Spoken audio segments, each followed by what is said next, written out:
کہ چوتھے حجاب میں ایک تارا 70,000 سال میں ایک بار چمکتا تھا. کتنے سال میں؟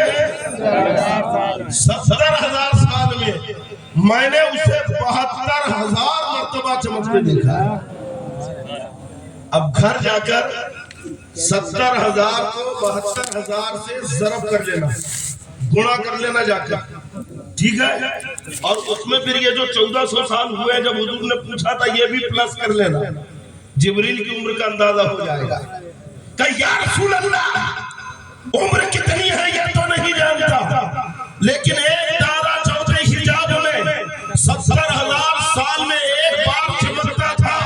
میں نے اسے 72,000 مرتبہ چمکتے دیکھا ہے.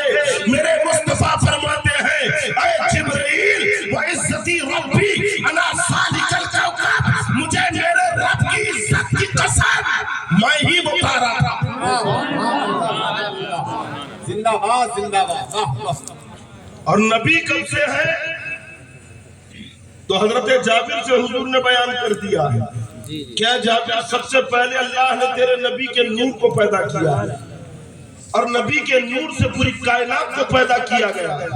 اعلیٰ حضرت فرماتے ہیں غایت و علت سبب بہر جان تم ہو سب, تم سے بنا تم بنا تم پہ کروڑوں درود. اور فرماتے اعلیٰ حضرت وہی جلوہ شہر با شہر ہے, وہی اصل عالم و تہر ہے, وہی بحر ہے, وہی لہر ہے, وہی بات ہے, وہی دھار ہے. ساری کائنات کی اصل مصطفیٰ جان رحمت ہے. 40 سال میں اعلان نبوت فرمایا ہے آپ نے, اور 23 سال آپ نے تبلیغ فرمائی ہے. ایسی تبلیغ کی پوری دنیا میں انقلاب پیدا کر دیا. قیامت تک آپ کے چاہنے والے, ماننے والے, آپ کی عظمت میں جان قربان کرنے والے پیدا ہوتے رہیں گے. آج ہم نبی کا میلاد منا رکھے ہیں, آج ہم نبی کی محبت اور عظمت کے نعرے لگا رکھے ہیں. آئندہ ایسی نسلیں چھوڑ کے جائیں گے جو نبی کی عظمت کے خطبے پڑھیں گے. اگر آپ نبی کا ذکر کرتے رہیں, نبی سے محبت کا اظہار کرتے رہیں, تو آئندہ آپ کی نسلیں بھی نبی کا نام لیتی رہیں.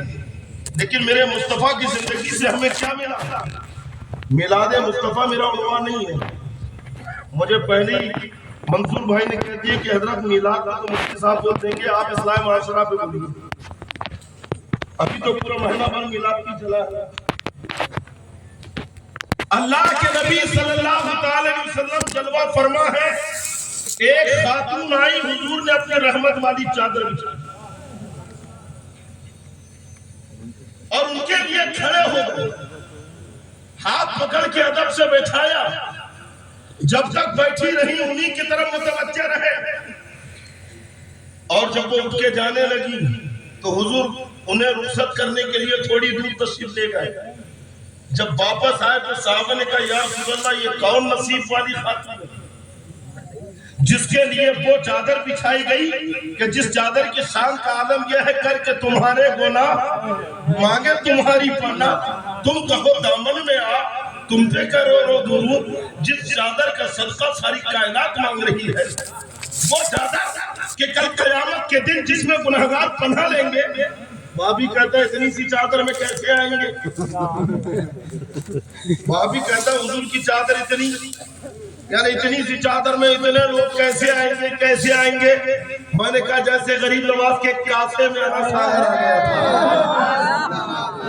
تھا, جیسے میرے غریب نواز نے اپنے پیالے میں پورے ساغر کو سمیٹ لیا, ایسے ہی مصطفیٰ قیامت میں پوری کائنات کو, اپنے غلاموں کو اپنے دامن میں سمیٹ لیا. نعرہ تکبیر, نعرہ رسالت, سرکار کی آمد, اصل کے اعلیٰ حضرت.